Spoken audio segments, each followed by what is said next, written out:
Welcome back to the Lift Free and Diet Hard podcast. I'm your host, Andrew Coates. Join me along with industry leaders and friends on a quest to get more people through the gym door and eating and living healthier. Join me where evidence meets empathy while rejecting fitness industry fads and extremism. Let's begin. Sam Miller, founder of the Metabolism School and author of I'm Holding Up Metabolism Made Simple, my very good friend. It's great to have you back on the podcast. Welcome. Appreciate you having me, Andrew.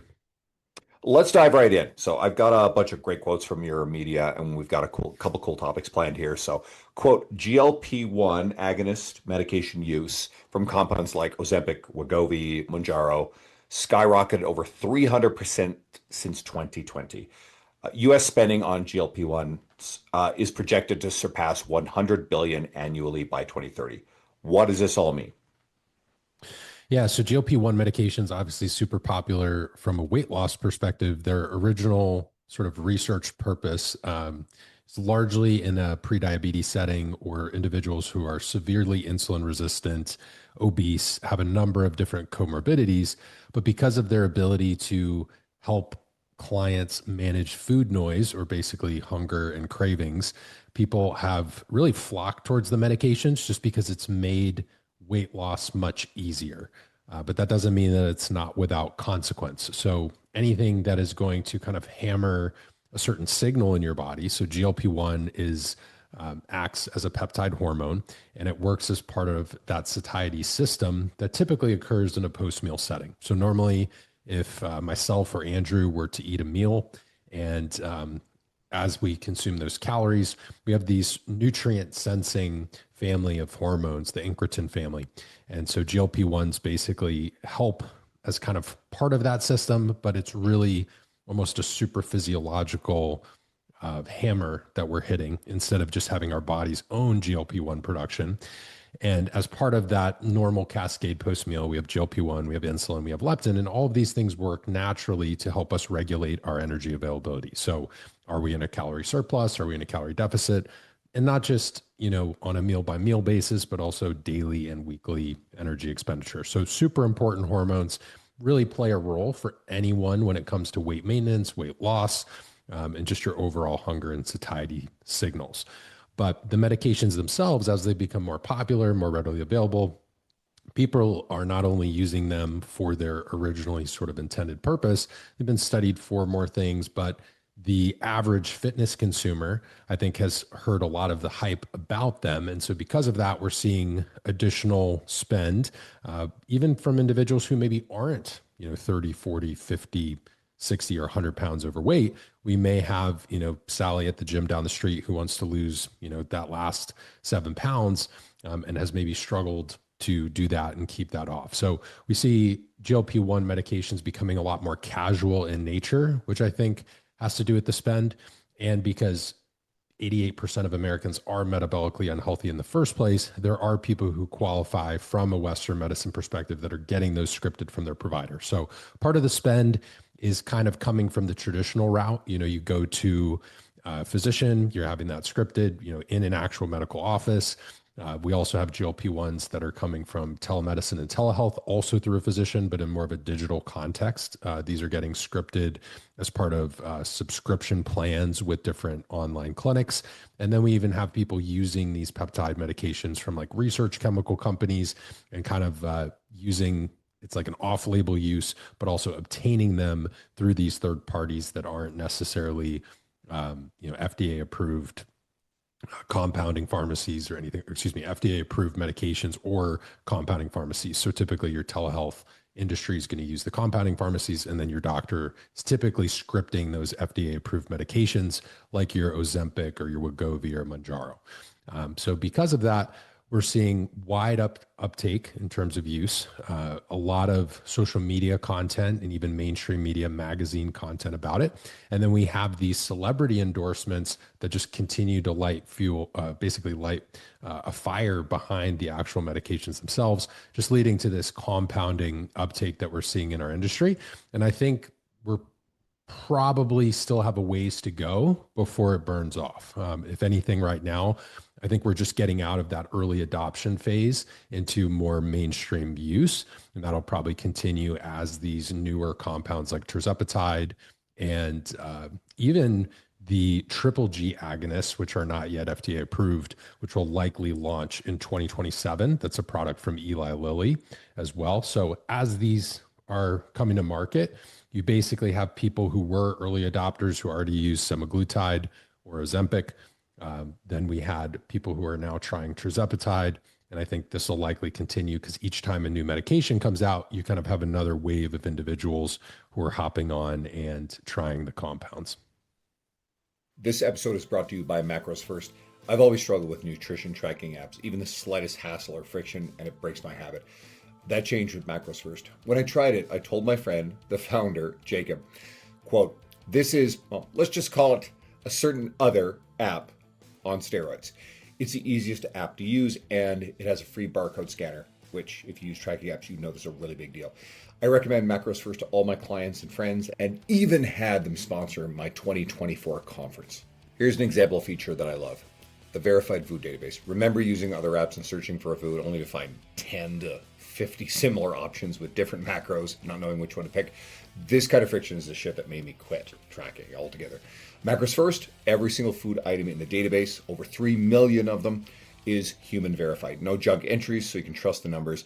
Plus, that free barcode scanner makes logging faster. And if the barcode doesn't turn anything up, just point your camera at the nutrition label and Macros First will extract all the nutrition info instantly. All this just makes tracking easier. And while Macros First's premium version is incredible for any user, the basic version, which is nowhere near basic, is free to use. So you can go to either the Apple Store or Google Play to download. Obviously, there's a big spectrum of people who are using it, as you alluded to. And it makes sense that someone who's diabetic, absolutely, 100%. And it makes sense as someone who's pre-diabetic. But as opposed to black and white categories, if you think about this as a spectrum, there is a pre-diabetic of someone who's on their way towards pre, which is on their way towards diabetic. Right. Where do you draw the line at who you think should be using this versus who maybe shouldn't be?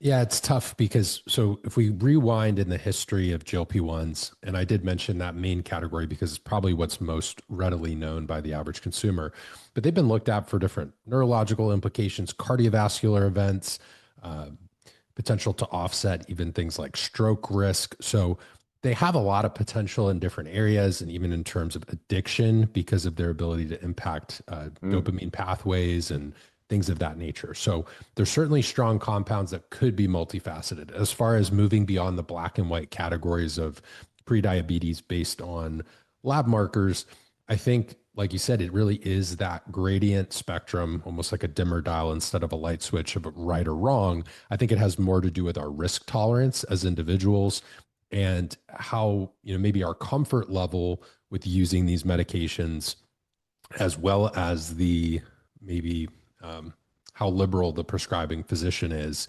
relative to the person's health. So I think part of it comes down to the medical provider who's making it available.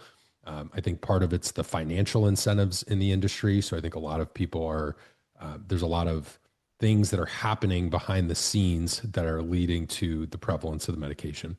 And then for the individual consumer, I think there's almost like a groupthink mentality that is lowering the barrier to entry because people aren't as risk averse as far as the side effects as GLP-1. So they can do other things besides help with, besides just prediabetes and weight loss. And those benefits are well established, but some of it is, okay, what is the dose that we're taking, right? Just if we were going to have a conversation around androgens, right? You'd still consider dose, you'd consider duration of exposure, what type of compound am I actually taking? So for example, bioidentical testosterone is different than, maybe we're moving into something that's used, you're headed to the Olympia this weekend, there's going to be some PEDs that have been used over the past few months in those preps.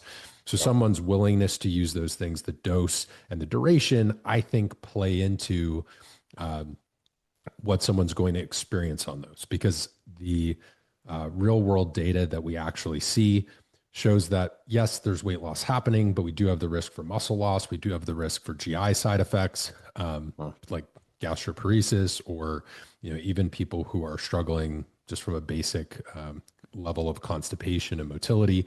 So there's wide ranging effects. I think the compound itself matters. I think the dose matters and the duration of exposure matters. But someone's, that black and white versus gray area that you're talking about really is going to come down, I think, to a consumer's core values and kind of their compass and decision making around the products, because they are becoming much easier to get. And so it becomes our role as health educators to really speak about these things so people can make informed decisions. But as far as where you draw the line, I think that's the question for everyone right now. For me, my stance is, if you are going to use these peptides and they're going to help be a gateway to a healthier life, we know that you need to still cement the healthy habits. If you don't resistance train and eat adequate protein while you're taking these medications, you're going to lose muscle. And that's a massive risk to longevity, because we know frailty is such a big reason why the elderly struggle later in life. If you have a fall or a fracture, that can lead to significant setbacks and detriments in terms of quality of life and just your overall longevity. So I view it as both a health span and longevity conversation. To me, if it's going to help you lead a longer, healthier life, if it can help to clean up your labs and improve your insulin sensitivity, sure, it's worth trying. But the dose duration and healthy habits are really like a non-negotiable piece of the conversation, because I think otherwise use becomes a bit reckless and irresponsible if we're not having a discussion around those things. So let's tackle this piece by piece. So let's do the resistance training side first. So it helped me frame something. So I'm comfortable with my understanding of the data on this stuff, that at its essence, GLP-1 agonist medications, as you said, they help quiet food noise. So therefore it helps regulate appetite, right? So there's less craving for food. So it's going to result in reduction of calorie intake. So we're going to see an equivalent relative to the calorie intake. We're going to see an equivalent amount of weight loss. And so I think it's just analogous to dieting. I think it is probably going to be, if someone is staying on this stuff, it's probably a gateway to more sustainable calorie deficit versus a lot of the yo-yo aggressive dieting stuff, because sustainability is a big issue with that.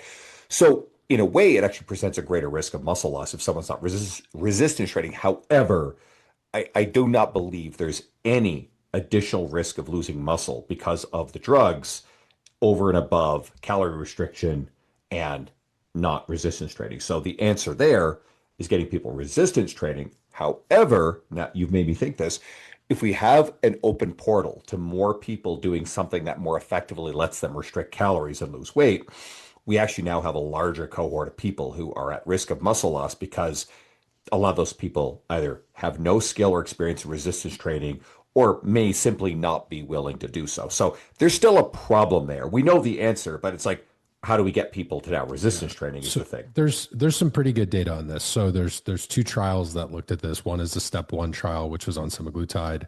The other is Surpass.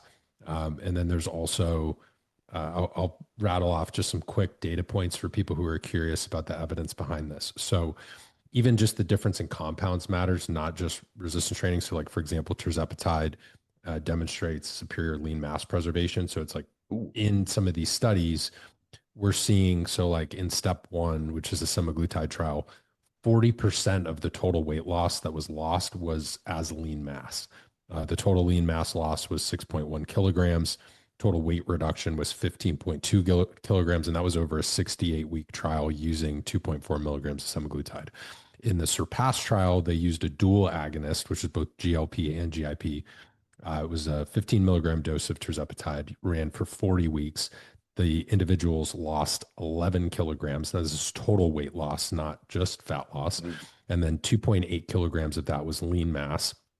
And then 25.2% is the amount that was lean mass as a percent of total weight loss. So overall, individuals who log over like greater than or equal to 150 minutes of weekly exercise and consume a high protein diet end up regaining less weight. So it's about 24% less weight than their peers in the same trial.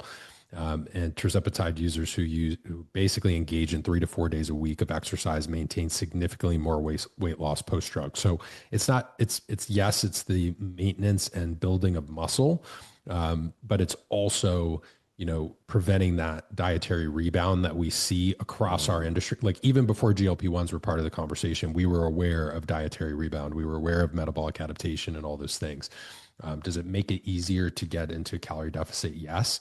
There are some unique, potent benefits of GLP-1 that go beyond appetite suppression. So it does seem to have a cardioprotective effect. It's a bit kidney protective, neuroprotective, increases glucose uptake. It does some really cool things there. So yes, it's helping with the satiety and appetite and food noise, but because this hormone, this peptide has these far-reaching effects that I think we're still unpacking, I think we'll see that it's more than just the appetite management piece. And as far as the muscle loss, I think we'll need additional studies beyond. Now, my opinion is I think you should obviously resistance train, learn how to prioritize protein intake. You can't skip the basic non-negotiables of lifestyle and transformation to achieve and cement those physical results long term. But when we look at this conversation, I do want people to be aware, hey, GLP-1s are more than just appetite suppression. And that's good news if you're very unfit cardiometabolically. Like if you have a number of different comorbidities, this is going to hit it from a number of different angles. Even if you don't have a number of different comorbidities, it's going to hit it from a number of different angles. Will it help you achieve a deficit or reduce energy intake or get into a state of caloric restriction? 100%. Now, where our kind of end results are with that can depend on a lot of different things. I'm pretty sure there was even a paper where they paired like GLP-1 with growth hormone. You'll see obviously a lot of athletes are pairing this with thyroid and leading to different results down the road. So I don't know that we even have the full story yet to unfold, but if you understand the physiology and the mechanisms behind how it works, you can begin to kind of parse out what that's going to look like in real life. So exercise 100%, but there are certain well-established benefits that are completely independent of weight loss, Andrew. So like the whole argument of like, well, a calorie deficit is just as good. If that was the case, then we wouldn't see weight loss independent benefits. Now, some of the effects of GLP-1 are only mediated by weight loss. That seems to be clear from the research that we have, but there are some independent effects for the liver, anti-inflammatory effects, cardiovascular protection, neuroprotection. The neuroprotection seems to happen even before the weight loss happens as far as what we have so far. So that's kind of cool. I think that's promising for people with poor metabolic health. But again, you and I are big resistance training guys coming from a training background. Like we're going to encourage people to resistance train regardless. And if someone is overweight, I do think it's crucial to get them at a lower level of body fat, get them training, get them moving, get their steps up, non-exercise physical activity, improve quality of the diet. All those things are non-negotiable. But when we're having this conversation, realize that when we pull this lever, yes, we're pulling on that calorie deficit lever, which can lead to metabolic and hormonal adaptations. But there are other things that are going to happen too. And that's probably why we're also seeing things like the GI side effects at higher doses too. I'm very in context pro use of these medications and excited about all the other effects that you're talking about. I'll just one last thought on the muscle loss side of stuff. I suspect one of the other drivers is these medications in quieting food noise and appetite are simply, I think in a lot of cases, more effective than just dieting, right? Because I think they're more sustainable and it's probably easier for people who struggle with this to get into a deeper calorie deficit for longer, which of course, then you present the problem of the rate at which you're dropping your calorie intake and the rate of weight loss, which as you lose weight faster, I think that exposes someone, especially if they're not resistance training, to losing more muscle mass as well. Is that fair? Yeah. Yeah, that's fair. I think, we see that even in basic transformations. We see it in contest Right. prep. If you've ever dieted for a photo shoot, if you go slow and steady, you might retain more muscle along the way.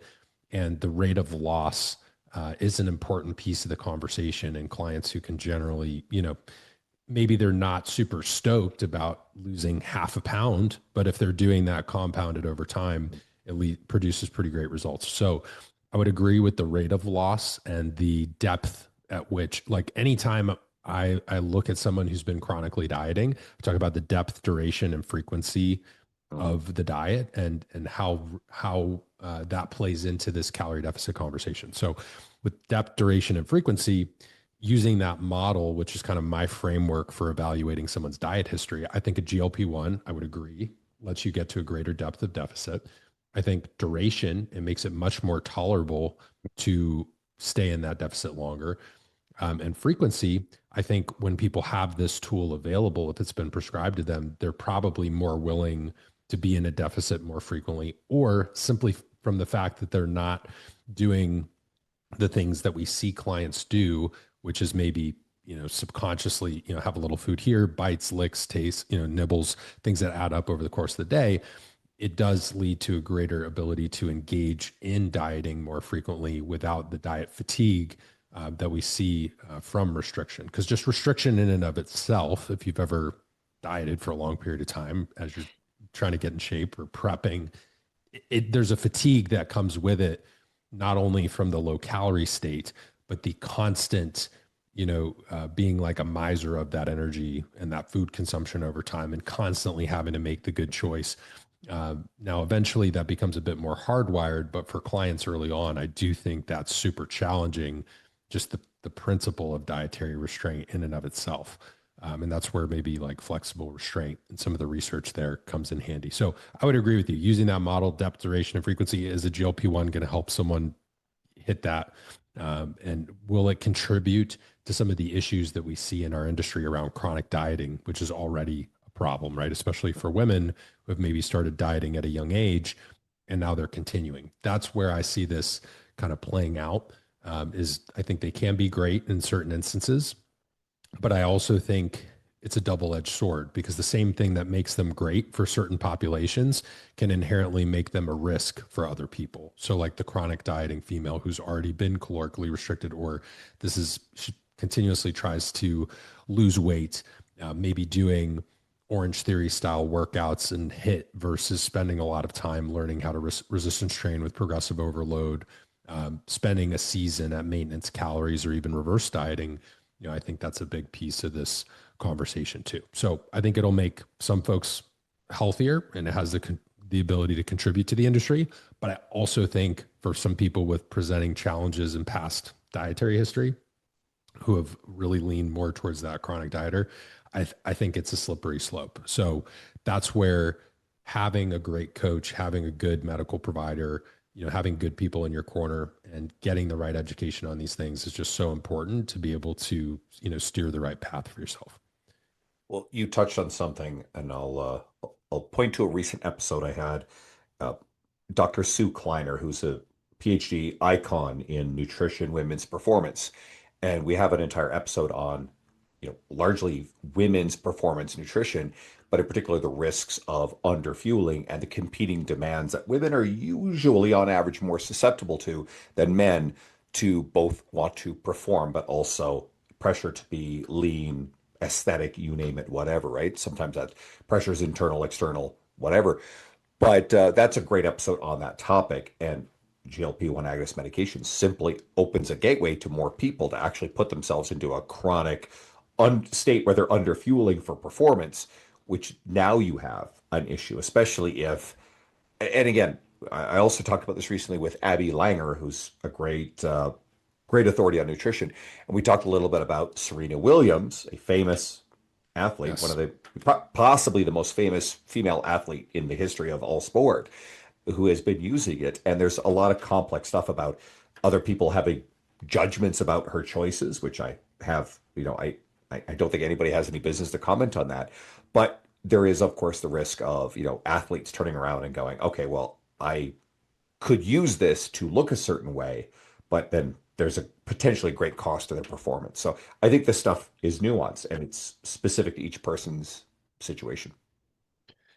100%. I think the nuance is important. I actually did a video on the Serena Williams piece because there was something that everyone was arguing about. Why is she promoting this? This is misleading. She used to be someone who is more body positive in certain ways. And I think what got missed in that conversation is, if you're an athlete and you're used to training 2 to 3 times a day, and you're fueling to support training 2 to 3 times a day, and now she's no longer training, she's retired. What have we done? We've significantly decreased energy expenditure. And if she's used to consuming a larger volume of calories to support that activity level, but her activity levels dropped, I think it would be harder to sustain your body weight as a retired athlete because of that significant change. So is it possible that Serena is using this and what she said before it, because obviously now there's money involved and she's been paid to promote these products, which I think is what leads people to be skeptical, and rightfully so. But it's not our place to judge her as far as her personal decisions related to her health. Because from my perspective, even being someone who's experienced that, not even a fraction to the degree of Serena Williams, whether it's just from prepping and recreational bodybuilding shows or being a high school athlete, and then all of a sudden you transition to more sedentary work later in life, there's a significant shift in the amount of food that you can eat while still maintaining your body composition. And so if I'm thinking about food and trying to maintain my body composition, I can only imagine a Serena Williams or a Michael Phelps. Think about how intensely these people are training, and maybe they're consuming 3, 4, 5, 6,000 calories. Maybe a male athlete is on the upper end of that spectrum, whereas a female athlete maybe towards the lower end for Serena. But I think that's part of this conversation too, is like, yes, maybe it's the food noise piece and hunger and satiety management, but as people go through different seasons of life and their energy, needs change, is this helping her through that transition period? And if she gets paid to promote it because she's a celebrity and they're using her likeness, like that's up to her, what she wants to do with her brand. But from a health perspective, any former athlete who's gone through a change with their nutrition or had to eat less for a significant period of time, I think can relate to that moment that she's probably experiencing. At least, I can. That was kind of my take in the video, was like, hey, she's in a completely different place with her training now, where performance probably isn't her number one goal anymore. She's probably wanting to look and feel a certain way as she's gotten older and, after having children. And we've seen this with lots of male athletes over the years. I mean, how many, retired NFL players, especially the linemen, have struggled with their caloric demands, and then they're no longer training at that rate. Lots of famous basketball players. I mean, Shaquille O'Neal and Charles Barkley are a couple of great examples. I mean, Yeah. they, as their careers got on, they gained weight. There's other athletes who notably struggle with their weight during their careers, and then all of a sudden you remove that activity. If they're still, if there's any appetite dysregulation present whatsoever, boy, did that battle get a lot harder. So that's a good note. Okay, let's 100%. do. You mentioned reverse diets earlier, so I actually pulled this out. We planned this. You had a post about that said reverse diets can do more harm than good in 3 specific situations, and you expressed concern about the popularity of reverse dieting. Can you elaborate on that? Yeah, I think reverse dieting's become trendy in recent years. I'd say really the last 7 or 8 years in the health and fitness space, reverse dieting's been a popular buzzword, because who doesn't want to eat more food and still achieve their fitness goals and still achieve their physique goals? So I think there's an interesting premise behind it, right? Which is like, I can eat more food and I can look better and I can feel better. That's kind of the bag of goods that we're sold when it comes to reverse dieting. And I generally agree with periodic seasons of refeeding and fueling your body appropriately and offsetting, some degree of metabolic adaptation that's occurred transiently during your diet phases. But there are 3 situations that I don't agree with it. And I think it can be not only misleading, but also detrimental to someone's health. The first one is if you're experiencing significant gut issues, because we really need to address the reason you're experiencing the gut issues first before we add food to that. Because anytime we're increasing calories, we are just basically we're adding a bit of fuel to the fire, especially if you're consuming carbohydrates that are feeding some of these overgrowths that we see when people have gut dysbiosis.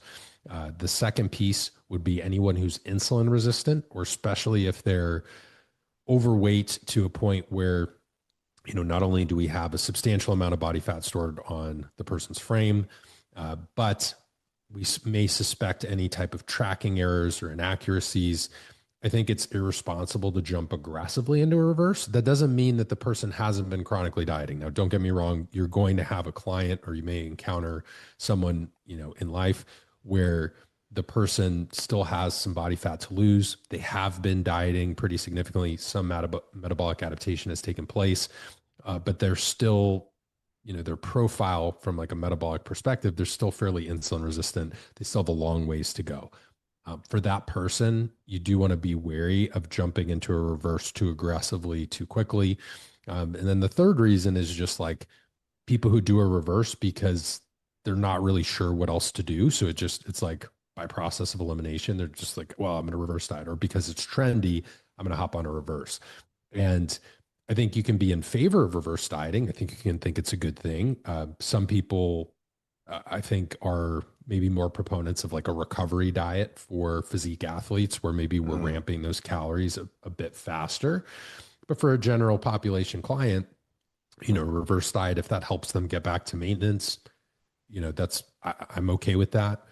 If you wanted to use a recovery diet, if someone's leaner to kind of get rid of some of those hormonal adaptations a little bit faster, I think there's a lot of experts in our field who are in support of that and have used that successfully in certain cases. They're just okay with gaining a little bit more body fat faster.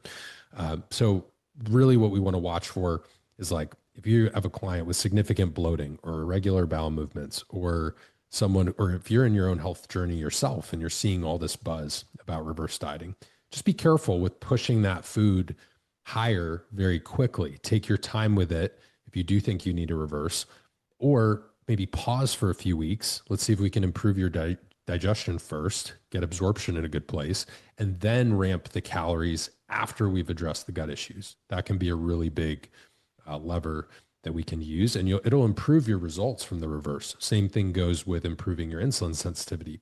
If maybe we're hanging out where we are from a calorie perspective, but we start incorporating more non-exercise movement, maybe we're on a better, more well-designed training program, we improve our sleep. Sleep can improve insulin sensitivity as well.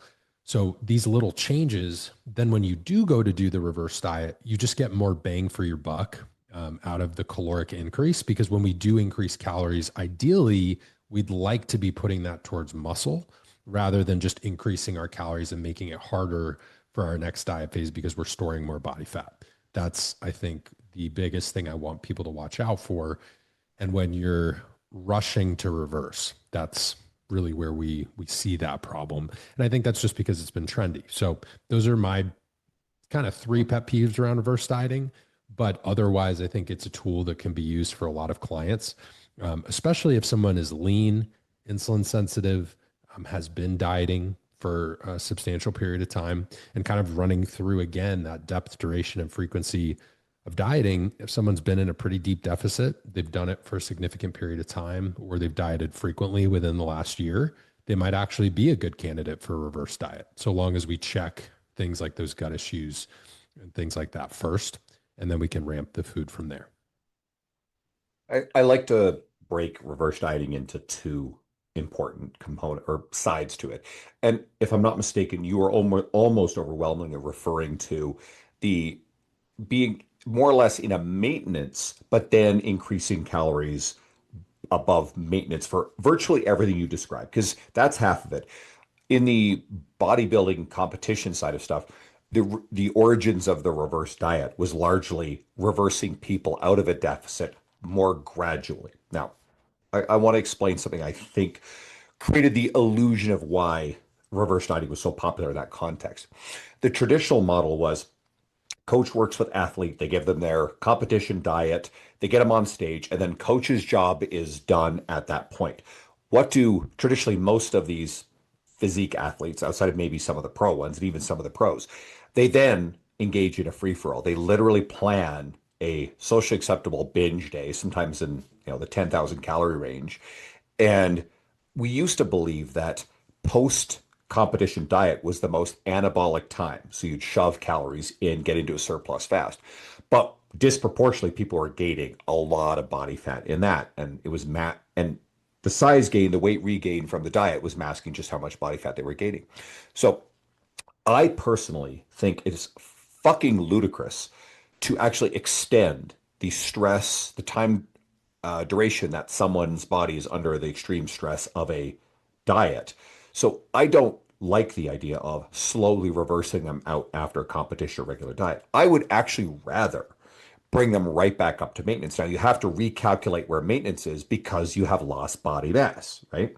So I think a lot of people will just jump up with what they thought was maintenance, but they're actually going to their old maintenance, which is probably now a surplus. Take all these things into consideration.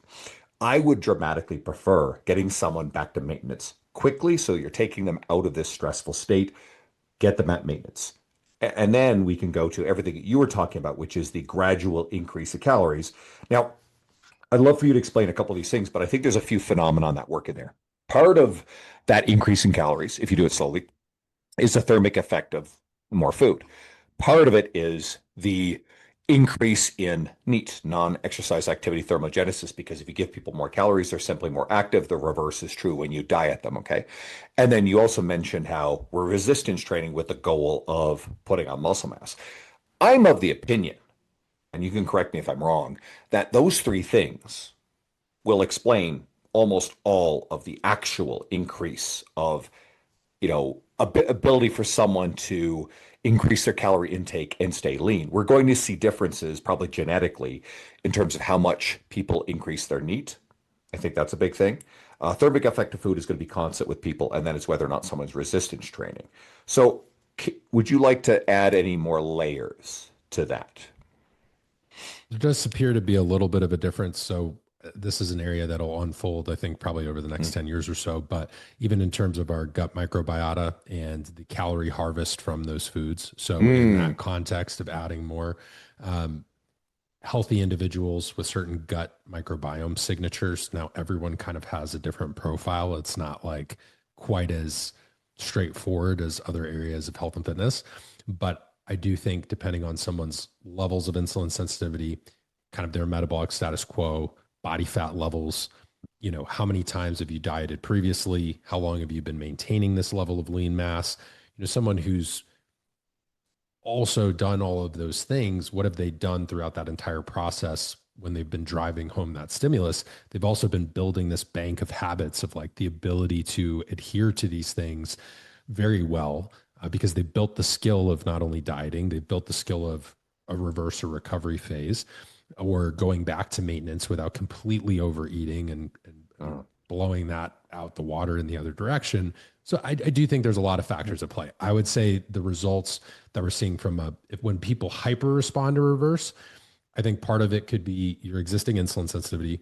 Part of it is how much does the increase in food lead to quality of life changes and perceived changes in your energy levels? Because if someone feels better, and because we have the subconscious aspect that we were talking about of non-exercise energy expenditure, like fidgeting, for example, we notice that when individuals consume more calories, they tend to have more of those involuntary movements. You talk with your hands, you fidget, you tap your feet. Those things seem to happen more when calories go up, and they seem to decrease when calories go down. Now, on top of that, also, if you feel better and some of the metabolic and hormonal adaptations subside, your biofeedback improves. Now, all of a sudden, going for that afternoon walk maybe doesn't seem like such a pain. Maybe you feel better for that training session in the morning and you start to set more PRs in your workouts, or you're able to push a little bit harder in those sets. Even the whole concept of RPE and RIR that a lot of trainers use is largely based on your perceived exertion, right? So my perceived exertion is going to be impacted by how I personally feel. And so trainees who are more experienced have the ability to kind of gauge like, okay, like why does this feel harder today? I think, but for newer, more intermediate clients, that's not always something they're as skilled at regulating.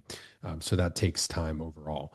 So the hyper response, I think, has to do with when people do increase their movement, or the allotment of food and energy or calories that they've been given is more tolerable to where they're actually adhering to the program, versus when something's so restrictive and someone's more likely to go off plan, maybe they were overeating or adding certain things because the restriction in and of itself was leading to like a balloon in the other direction, versus sometimes when you give clients that increase, because it appears to be more maintainable, it's more tolerable on a daily basis, they actually do hit that. I think that's an important part of the conversation too. So one is like the client execution, two is the movement, three, I think, is your body's response to an increase in calories. And then the physiological piece is probably like insulin sensitivity and the gut microbiome in terms of how many calories we're actually harvesting out of what's being absorbed from what we're eating, because there does seem to be a difference in food quality there that's playing into that as well. This episode is brought to you by Just Bite Me Meals. I work long days and I won't compromise my client experience or sacrifice my workout, sleep, or nutrition. So I needed a quality and reliable meal prep service so I could save time on cooking and shopping and have more time for the stuff that matters. Net out the cost of groceries and the service isn't as much as you might think, and regular impulsive food delivery apps, eating out, that costs way more anyway. I get more meal variety and less dishes to clean, and I've been referring clients to Just Bite Me Meals for a long time, and I recently started ordering myself. Food is great. The beef brisket tacos are my favorite so far, and there's a lot of menu choice. Your calories and macros are listed. The portions are great. You can order custom meals. They deliver to your door, or you can pick up from their storefront. And I'm sorry to listeners outside of Alberta, but Just Bite Me Meals is currently just in Edmonton, Calgary, Grand Prairie, and Fort McMurray. Ordering from Just Bite Me Meals made my life easier instantly. And you can get 10% off on all your orders using my code, Andrew Coates Fitness, all caps, on their website. That's Andrew Coates Fitness, all capitals, or go to the link and the code in the show notes.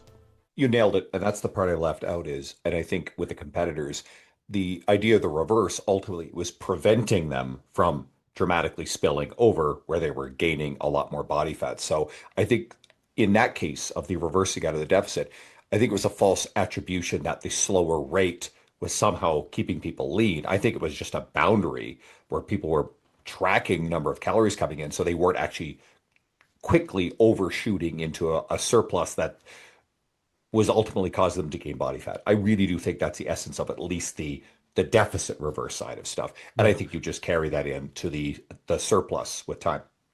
I've seen it work both directions. I think some nuance around the client history is super important. I'd agree with you. I think bodybuilding went through these seasons where it was like, first it was popular to just like almost like binge post show. And so of course people were gaining not the best type of weight. Then it was almost like too restrictive. And then the pendulum kind of swings back in the other direction. So I think in physique sports, we've seen it swing kind of both sides. I think with a lifestyle client or someone who's just has general fitness goals, I think we have to sort of tailor the increases based on the person, because a bodybuilder, one thing that's probably going to be constant is typically someone who's gone through an intense physique prep. They still enjoy training. So when you add food in that conversation, it tends to play out a bit differently than maybe someone who doesn't have the same level of training intensity and same regimen. So I think that's a big piece of this too. But I think all fair points across the board, and really the population, or like the person's diet history, training history, I think plays in the result, whether we're talking about going from maintenance to a surplus, or whether we're talking about someone who's gone from a deficit and they're trying to get back to maintenance. A lot of these variables still apply. I love the nuance. Okay, we got about 10 minutes to do justice to your thoughts on ultra processed food. And one of my frustrations, because I think everything is nuanced and social media doesn't do nuance very well. I do feel that the evidence-based side of the fitness industry has a bit too aggressively and loudly defended ultra processed foods. And your thoughts, are ultra processed foods a key part of the problem with the rise of obesity and the decline of metabolic health in our society? So I think the evidence-based community I would agree with you, like over defends processed foods. I've always been someone who, I've been like trolled for using the term single ingredient food, or, hey, like, foods that are, your proteins, your steak, your chicken, your fish, your sweet potatoes, right? More, I guess, what people used to call in the physique space, like clean foods, but then that kind of got thrown out with the bathwater on that one too. There's definitely research, like Frontiers in Nutrition has a pretty cool paper from 2024 that talks about how ultra processed food consumption and health related outcomes are impacted as a result of those ultra processed foods. We've seen, I think even in 2022, there was a pretty cool study that looked at similar caloric consumption, but one group was fed essentially a processed foods diet versus one that was not or was minimally processed. The challenge with these conversations, Andrew, is like we have to first define, like so many people are arguing about what the term process means. Like, for example, whey protein is technically processed. Plant protein is technically processed. Does that mean I don't want clients taking protein powder? No, like I think protein powder has a place in someone's day to day, hitting their protein goals. So the challenge with the conversation, if someone is hating on process, but then not specifying what they really mean, when I talk about ultra processed foods, I typically mean something that relative to the calorie content, or it's a hypercaloric food, meaning it provides, more than a typical serving in terms of our energy needs, but it's relatively low in micronutrients or essential amino acids. So more nutritious or less processed foods, in my opinion, or if we're just looking at things that some people would consider to be more natural or other terms that are argued about, the things I look at is like protein, micronutrients, antioxidants, polyphenols, and it tends to not have a laundry list of ingredients. Does that mean that you couldn't find something that's relatively low in calories and macronutrients that has a bunch of ingredients? Maybe you could, but typically everybody knows that, like, if you go to the grocery store and you buy a piece of fruit, or you get a piece of steak, or you cook a potato, that food, yes, you can do the social media graphic where people break out all the different chemical compound names of what's in a banana just to prove a point. But I think that's kind of misleading for the end consumer. It's like, could you break down the scientific nomenclature of like the ingredients in a food? Yes, but like a banana is a banana, a potato is still a potato. And what I would rather have the client understand is that a banana and potato both provide carbohydrates and potassium.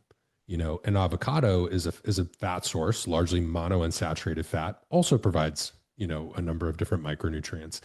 If I were to move in the direction of protein, like steak, understanding, hey, that's a source of B vitamins, dietary fat, protein, and steak, to me, like I would still put that in as a single ingredient food versus something that maybe you go to the store and you grab beef jerky, but it's also got like teriyaki sauce and a number of different things on it. Does that mean I'm anti beef jerky? No. In some situations, clients may need to grab and go some protein, but the general principle of cooking a food at home, having that, that doesn't mean that I hate that you can't ever get some dried meat or protein supplements, but there's still a difference between those two foods. And over time, the client who's making certain choices, like that will play out differently. So I kind of define it more in terms of essential amino acids, micronutrients, fiber, I think, is an ancillary part of this conversation, antioxidants, polyphenols. But if I had to pick four, it's like typically if a food either has a good source of essential amino acids,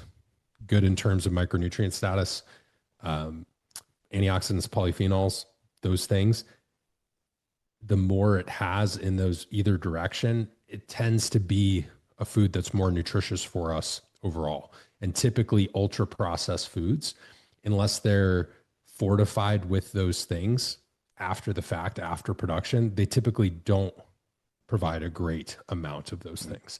So that's kind of where I stand on it. As far as how that might contribute to the obesity and metabolic health conversation, some of those foods are easier to overeat. Some of them have a different impact on our palate than some of the more plain foods that I talked about. And then that gets taken out of context too, man. It's like people start comparing things to drugs and, talking about addiction patterns and all that. And I think it's like you can't even have a basic common sense conversation anymore about nutrition without someone trying to just like take it to another level. And part of that, I think, is created by social media culture, right? Is like people trying to get clicks and attention around those things. But my stance is, yes, I do think it contributes to the obesity conversation. Yes, I do think it's a hard topic to talk about on social media.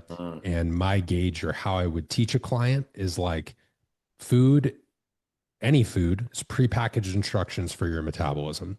Now, what those instructions are and the signals it provides is largely going to depend on things like the protein, carbohydrate content, dietary fat, and then not to be understated, our micronutrients are super important too. And that's why I try to weave that critical thinking, whether it's teaching online. You showed my book earlier. It mentions micronutrition in there too, or, even speaking or doing podcasts like this. So that's kind of my stance on it. I'm not sure how that lands relative to how you teach your clients and, discuss those topics. Lines up with it, and it's a lot of the things you just said line up with. I recently went through Kevin Hall's book, Food Intelligence, which is one of the rare and good books on nutrition. And I actually was really impressed with it that they're actually quite nuanced with the ultra processed food stuff. And I tend to look at it as the problematic foods are the ones that exist in some combination of salt, fat, and sugar that are hyper palatable. And as you said, very energy dense, easy to overconsume, but in combinations that have just never existed in nature. And we know that the engineering and the marketing is designed to hijack people's, attention and obviously appetite. And you alluded to there's definitely seems to be some pretty strong evidence that there's appetite dysregulation associated with consuming these foods. I mean, there's so many different aspects. I know people can get into your meeting because we don't have time to go into this rabbit hole, but the effects on gut health, microbiome. I think these foods have tremendous potential adverse effects on gut microbiome, which cascades. And then there's obviously the socio-demographic side of that For sure. conversation and the cost of these foods, which I find that again, our industry, well intentioned but misguided, tends to lean really hard on that almost as a defense against any discussion that these foods are a problem in our society. When, and a book with, I mean, Kevin Hall is one of the smartest and most credible researchers in the nutrition space.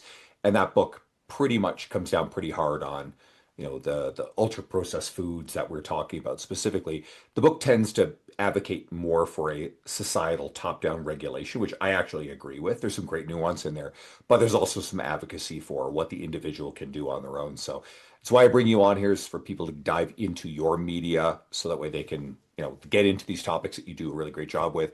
So they can find you at Sam Miller Science on Instagram. I know you also have an account for the Metabolism School. You can share that. But yeah, where do you want to send people?